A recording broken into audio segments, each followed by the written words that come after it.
Story 1: The Clown in the Cement Factory. It was fall of 2016, the height of the clown sightings craze. People all over the country were reporting strange men in clown costumes lurking in the woods, parking lots, schoolyards. Most people thought it was just a hoax, viral marketing, creepy fun. But I wasn't like most people. I liked exploring abandoned places, urban exploring. So when my best friend Danny sent me a pin for an abandoned cement factory on the edge of town, I didn't even hesitate. We got there around 10 p.m. It was massive. Rusted metal silos, broken windows, staircases leading nowhere. The whole place reeked of mold and damp concrete. We had flashlights and pepper spray. I remember laughing when Danny said, "If a clown shows up, I'm throwing you at it and running." The deeper we went, the more the darkness swallowed sound. Just our footsteps, our breath, the soft creak of steel in the wind. That's when we heard it. A laugh. Not close, but not far enough. We froze, looked at each other like, "Did you hear that too?" Then we saw it, painted on a broken wall near the loading dock. "Hello, girls." It wasn't there in the photo Danny had sent me earlier that week. We turned around. Our flashlight scanned the corridors. Nothing. Just concrete dust floating in the beam. Then we heard footsteps, running. I shouted, "Who's there?" Laughter again, closer. And then we saw him. A man in a clown mask, dirty and cracked, crouched at the end of the hallway. He didn't move at first, just watched. Then he ran, straight at us. We screamed and bolted. My boots hit metal stairs, slipping on rust and old leaves. Danny tripped and I grabbed her arm. "Move, move!" He was behind us, fast. The kind of fast that doesn't make sense in boots and concrete. I looked back once and saw him lunge. His hand grabbed my ponytail. I screamed and yanked free, losing a chunk of hair. The pain was sharp, hot. We ducked into a side room and slammed the door. I kicked over a metal cabinet and wedged it against the handle, breathing like we'd run a marathon, heart trying to rip out of my chest. He pounded once on the door, just once. Then silence. We stayed in that room for at least an hour, maybe more, afraid to even whisper. My head throbbed. My scalp was bleeding. Danny wrapped it with her flannel and kept her hand over my mouth every time I shook from sobbing. We texted 911 but had no signal. Eventually we decided to make a run for it. When we opened the door, he wasn't there. We moved fast, sticking to the outer walls. Flashlights off. Just the moonlight bleeding through the broken roof panels. I thought we were safe until we reached the loading dock again and saw the writing had changed. Now it said, "Bye, girls." We didn't stop running until we reached the car. Danny was shaking so bad she dropped the keys. I drove, fast, tires spinning gravel. When we got home, I threw up. Danny cried. We never filed a police report. We didn't want anyone to think we made it up. But it was real, too real. It's been years now. I still have the scar on my scalp where he yanked my hair. I still can't stand the sound of children laughing. It sounds too much like him. And I still urban explore sometimes. But I carry a knife now.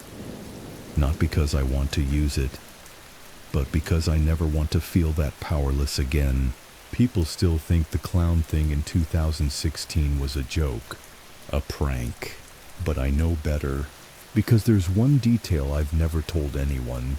When I woke up the next morning, there was a yellow balloon tied to my front door. I moved into this house for the quiet. It's a small one-story place tucked away on the edge of town, surrounded by tall trees and silence. It felt like a reset. I was recovering from a rough breakup and needed space. Peace. Time alone. The first week went fine. I unpacked, decorated, settled in. But by the second week, I started hearing things. It wasn't loud, just soft creaks from the ceiling at night. At first, I assumed it was the house settling. Old wood tends to shift when temperatures drop, but it wasn't random. It always started around the same time. Between 2 and 3 a.m., the creaks became steps, slow, deliberate, moving from one end of the attic to the other, then stopping right above my bedroom. I tried to rationalize. Maybe squirrels got in, or a raccoon. But the idea of something living above me while I slept, it started to dig into my nerves. One night I lay in bed staring at the ceiling, heart pounding. The footsteps came again, but this time I heard something else. Breathing, not my own. I sat up, turned on my phone flashlight and listened. Silence. I laughed nervously and told myself I was being paranoid, but then I heard it. A soft, slow drag, like someone pulling something heavy across the attic floor. I didn't sleep that night. The next morning, I grabbed a chair, stood beneath the attic hatch in the hallway, and listened. Nothing. Just that thick, awful silence. I didn't have the courage to open it. Not yet. 2 nights later, I woke up gasping. Not from a nightmare, but from the feeling that someone was watching me. My bedroom was dark. The moon cast faint shadows through the blinds. Everything looked normal, but I couldn't shake the sense that something had changed. I turned my head toward the hallway and noticed the attic hatch. It was slightly ajar, just a sliver, maybe half an inch. My stomach dropped. I never opened that hatch. I got up slowly, heart racing, and stood beneath it. I couldn't see anything in the gap, but I felt it, a presence. I reached up, pushed it closed, and heard something shift on the other side. I ran back to my room and locked the door. The next morning, I went to the hardware store and bought a latch. I secured the attic hatch shut from the outside. That should have been the end of it. But of course, it wasn't. That night, around 3:12 a.m., I heard it again, this time from the hallway. A click. I knew that sound. The latch. I got up, grabbed a knife from the kitchen, and tiptoed toward the attic. The hatch was open again. The latch had been broken off. I didn't look up. I just ran back, locked myself in the bedroom, and called the police. They searched the attic. Empty, they said. But they found old food wrappers, a dirty blanket, and a flashlight. Must have been a squatter, one officer said. Probably left when he heard you moving around. I wanted to believe that, but I knew better. Whoever was up there didn't just hide. They lived there, and they watched me. I couldn't stay there without knowing. I needed to see it with my own eyes. I ordered a small motion-activated camera online and hid it in the corner of my bedroom. It faced the hallway and the attic hatch. I told myself I was being dramatic, that I wouldn't find anything, that maybe the officers were right. The first night, nothing happened. The second night, same. On the third night, at exactly 3:04 a.m., I got a notification on my phone. Motion detected. I didn't look at it right away. I was too afraid. I waited until morning. Then, with shaking hands, I opened the footage.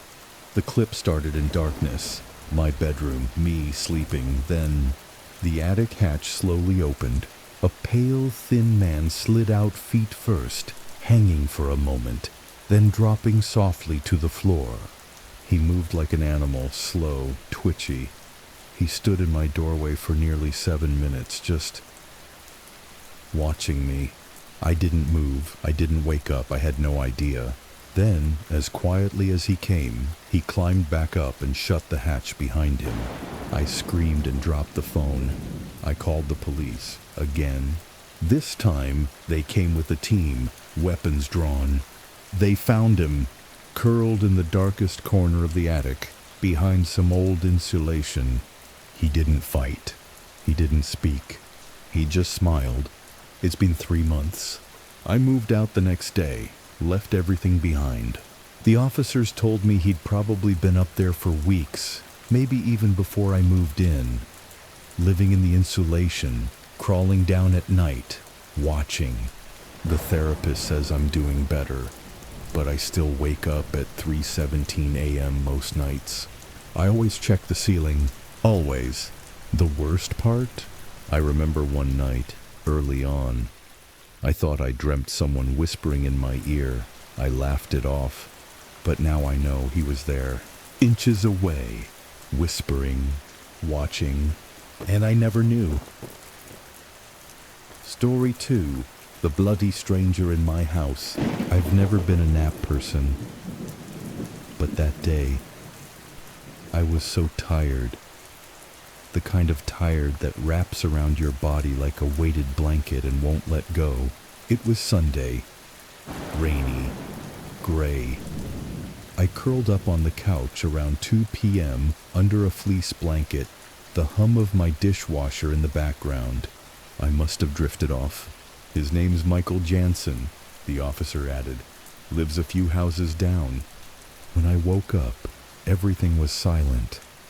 Not the peaceful silence you get in the middle of the night. This was wrong. Too quiet and cold. My eyes opened slowly, and that's when I saw him. A man was standing directly above me, covered in blood. He was barefoot, dripping. His face was pale and twisted with confusion. Blood soaked the front of his shirt and his hands trembled at his sides. For a split second I couldn't move, couldn't breathe. He didn't say anything. He just stood there. I screamed. Loud. I kicked the blanket off, threw a pillow at him, and scrambled off the couch. He didn't chase me, he didn't even flinch. He just looked lost. I ran to the kitchen, grabbed the biggest knife I had. She told me to stay on the line, to stay hidden. Help was on the way, but I could hear him moving. Slow, dragging steps through the living room. I peeked around the corner. He was sitting on my couch, head in his hands, bleeding onto my rug. Then he stood up again and walked straight toward my hallway, where my bedroom was. I screamed again, louder this time. "Get out!" He paused, turned slowly. "Where's Lisa?" he mumbled. My heart dropped. "Who?" He swayed on his feet. "This isn't my house?" He looked around, blinking, as if truly seeing everything for the first time. Then, his knees buckled. He collapsed right there in the hallway, face first onto the floor. Blood smeared across the hardwood. I didn't move. The dispatcher kept talking, but her voice was miles away. Then I heard it, sirens. 2 police officers and paramedics came storming through the door moments later. I dropped the knife and raised my hands. "I didn't do anything," I sobbed. "He just showed up." The officers rushed to the man. The EMT knelt beside him, checked his pulse, and nodded. One of the officers said, "We got a call about a car crash 3 blocks away. Driver fled on foot, hit his head on the steering wheel." I stood frozen. The man was loaded onto a stretcher. His eyes fluttered open for a moment, and he looked straight at me. "I thought I was home," he whispered. And then he was gone, just like that. The nightmare ended with a single broken sentence. That night I couldn't sleep. I kept seeing his face. Pale, confused, bloody. But not malicious, not violent, just lost. I called the hospital the next day, asked how he was doing. The nurse said he had a severe concussion, memory loss, internal bleeding. His wife Lisa had been out grocery shopping when it happened. She sent me flowers later that week. No card, just white lilies. I still have the blood-stained rug. I couldn't throw it away. Sometimes I still nap on the couch, but I always lock the door now. And I always remember how thin the line is between horror and misunderstanding, between stranger danger and a man just trying to get home. I dialed 911 with shaking fingers and whispered to the dispatcher, "There's a man in my house. He's covered in blood. I don't know who he is." I kept hearing my name whispered from the basement. When I bought this house, the realtor said it had character, built in the 1940s. Original floors, large backyard, and of course a basement that hadn't been used in decades. I moved in late fall when the air had just started turning cold. Most nights were quiet, peaceful, until the whispering started. It began as something small, a sound I thought was the pipes, or maybe the old furnace kicking in. Just a low murmur, always around midnight, like air escaping through an old vent. But then I heard it more clearly. A susurro. It said my name, not loud, not urgent, just soft, like someone standing at the top of the basement stairs, leaning close to the door. The first night I thought I imagined it, but by the third night it was unmistakable. It said my name again, drawn out, familiar. I haven't opened the basement door since moving in. Not once. There was no real reason at first. I didn't need the space. But after that whispering began, the idea of going down there made my skin crawl. I started locking the door. Then I added a chair in front of it. Then I moved my dresser to block it entirely. I didn't tell anyone. It felt stupid, like I was losing my grip over a creaky house and my own imagination. But the whispering kept going. Same time every night, always the same voice. It said my name, and then it said, "Come down." That night, I stayed up. Sat on the couch in the dark, lights off, eyes fixed on the hallway. At 12:13 a.m., I heard the lock on the basement door click. Software slow, like someone had unlocked it from the other side. I couldn't sleep.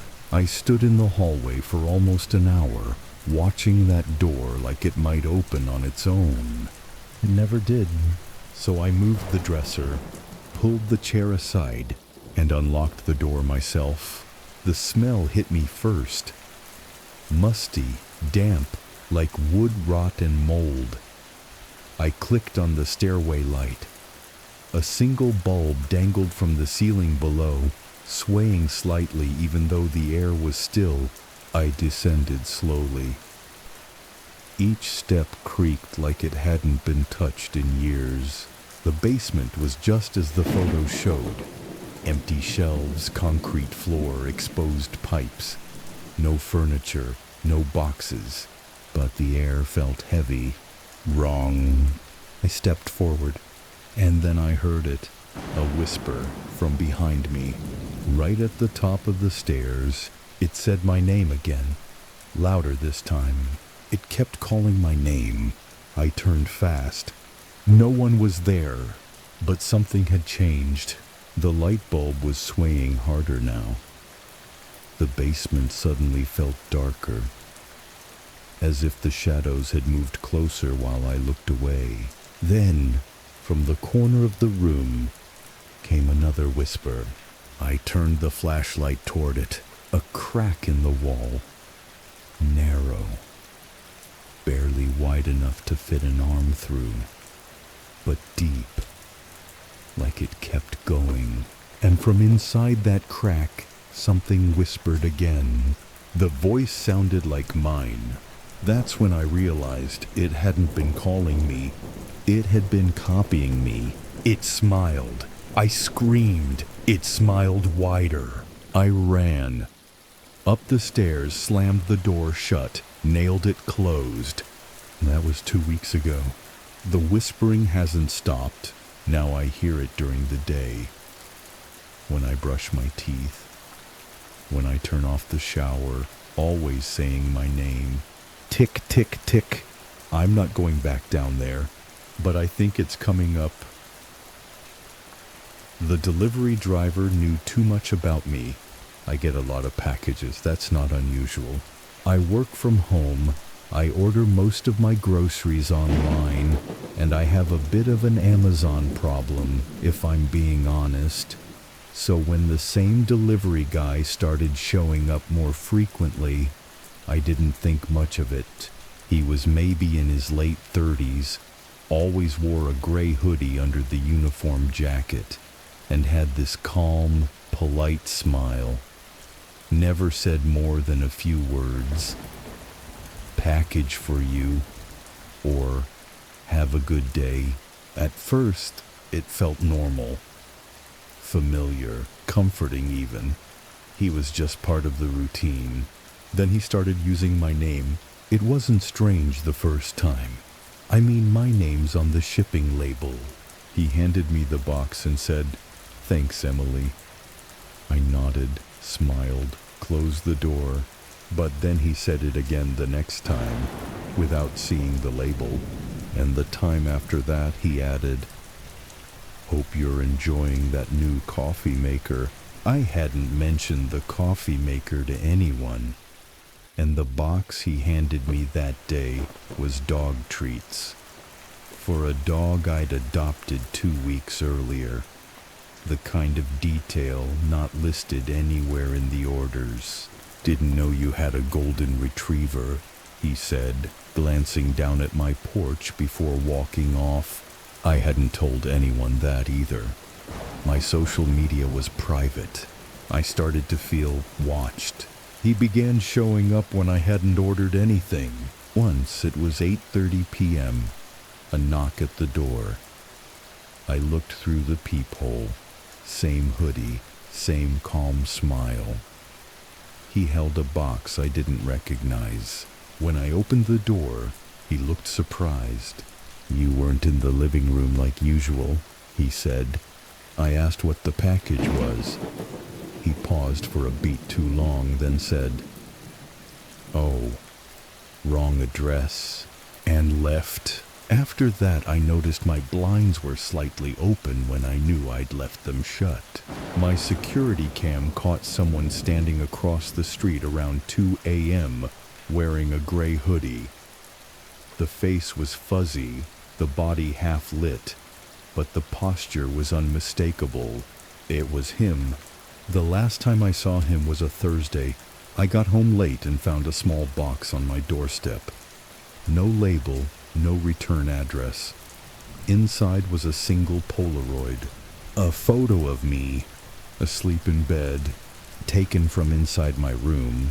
I called the police, filed a report, gave them everything I had. Camera footage, descriptions, timestamps. They promised to follow up. A few days later, I got a text from an unknown number. "Sorry if I scared you. I just liked seeing you happy." I moved out a month later, got a new number, new locks, new city. I still get packages, but now I never open the door. Someone tried to break into my house while I was in the shower. I live alone, small house, quiet neighborhood. Not much happens here, which is how I like it. That night I got home late from work, threw my keys in the bowl, kicked off my shoes, and started my usual wind-down routine. Dinner, a little TV, then a hot shower before bed. It was a Thursday. Cold outside, warm inside. I remember thinking how grateful I was to finally relax. I didn't lock the front door. I always do, it's muscle memory. But that night I forgot. The steam fogged the bathroom mirror quickly. I turned on a playlist, let the water pour down, eyes closed. 10 minutes, that's all. When I stepped out, towel around my waist, I wiped the mirror and paused. Something felt off. The hallway light was on. I hadn't left it on. I froze, holding my breath, listening. Nothing, not at first. Then something creaked. I stood still, steam rising around me. The hallway outside was quiet. Too quiet. I wrapped the towel tighter, opened the bathroom door slowly, poked my head out. The living room lamp was on. I hadn't turned it on. Goosebumps crawled up my arms. My phone was charging by the bed, across the hall. I stepped out cautiously. The floor felt colder than usual. I reached the bedroom door, picked up my phone. No missed calls, no texts. 12:41 a.m. And then I heard it. A click. From the kitchen, I turned slowly, heart hammering in my chest. The back door, the one by the sink, was slightly open. Just an inch. But I never leave it open. I didn't move, just stared. Then came a sound I'll never forget. The sound of the floor creaking inside the house. I ducked back into the bedroom, slammed the door shut, and locked it. I backed away, heart racing, eyes on the handle. Then I remembered. My bedroom window was cracked open from earlier. I turned, locked it, drew the blinds. Phone in hand, I dialed 911. No service. I whispered, "Come on, come on," and moved toward the closet, slipped inside, sat down in the dark. Then came footsteps, slow, deliberate, right outside the bedroom door. The handle jiggled once, then silence. I held my breath. Whoever it was, they knew I was in there. Something moved, then stopped. I waited, barely breathing. 5 minutes, 10, then the front door slammed, hard. I didn't leave the closet for another 20 minutes. When I finally came out, the house was still, the hallway empty, back door wide open. I called the police. They showed up 20 minutes later, cleared the house, found no one, no signs of forced entry, except the front door, the one I swore I forgot to lock. It was locked from the inside, and the worst part? The door was locked from the inside. I checked the security cam footage the next morning. Nothing. Static. Like the camera had glitched during that exact time frame. No one believed me, but I know what I heard, what I felt, that someone was in my house, watching me while I was at my most vulnerable. I wish it were just a story. I'd always dreamed of hiking through Ireland, the green hills, the misty air, the kind of peace you only read about in books. So when I finally landed in Dublin with nothing but a backpack and an itinerary scribbled in a notebook, I was ready. I wanted to get off the beaten path, away from the tourist trails. That's how I ended up alone in a lesser-known forest in Western Ireland. It was quiet. Too quiet. On the second day of my hike, I noticed footprints in the mud. They were fresh, not animal, boots. I looked around, saw no one. A twinge of discomfort hit me, but I brushed it off. Hikers come and go. But a few miles later I saw them again. Only this time they overlapped mine. Whoever it was, they were behind me. Or they had been walking in circles. The trail narrowed into a dense, moss-covered passage. The light dimmed beneath thick trees. I swear I heard breathing behind me. I spun around. Nothing. Just trees, dripping fog, and silence thick enough to choke on. I kept walking faster. Then I heard it again. A twig snap. That wasn't my foot. I turned around and shouted, "Hello?" No answer. I scanned the woods. Everything looked the same. Damp bark, twisted branches, ghostly mist. Then I saw it. About 20 feet away, partly behind a tree, a man. He didn't move, didn't speak, just watched. I couldn't make out his face. He wore a dark jacket with the hood pulled up. His posture was rigid, arms at his sides. My instincts screamed at me to run, but my legs didn't listen. I stared back. A full minute passed, then I blinked, and he was gone. I don't mean he walked away, I mean he vanished. I ran. Fast.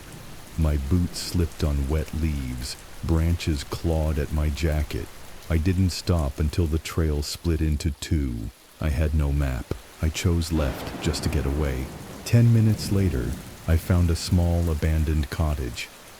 Moss-covered stone walls, broken windows, half-collapsed roof. I ducked inside, my breath clouded in the cold air. And then I heard slow, heavy footsteps crunching outside. I held my breath and crouched in the corner. The steps circled the cottage. I peeked through a crack in the wooden wall. The same man, standing 10 feet away, facing the wall I was behind. Still not moving, still not speaking. Then, a knock. He raised his hand and tapped the wall right next to my head. Knock, knock. I covered my mouth to keep from screaming. He knocked again, slower, deliberate. Then silence. Minutes passed. When I finally worked up the courage to look again, he was gone. I waited another half hour before leaving. Ran until my lungs burned. The trail eventually led to a country road where a farmer picked me up in his truck. He said the area had been abandoned for years. No one should have been out there, he told me. It's dangerous. I asked if anyone had ever reported strange people in the woods. He looked at me with dead seriousness. You're not the first. I made it back to town. Slept in a hotel that night with all the lights on. Told myself I imagined it. But a week later, when I flew back home, I found something in my luggage. A note. Just one line. You looked right at me. My blood went cold. I don't know how it got there. I packed everything myself. I never saw his face, but he saw mine. Some nights I still hear those footsteps in my dreams, the steady crunching of boots through wet leaves. And sometimes I wake up convinced that if I turn around, he'll be there, watching,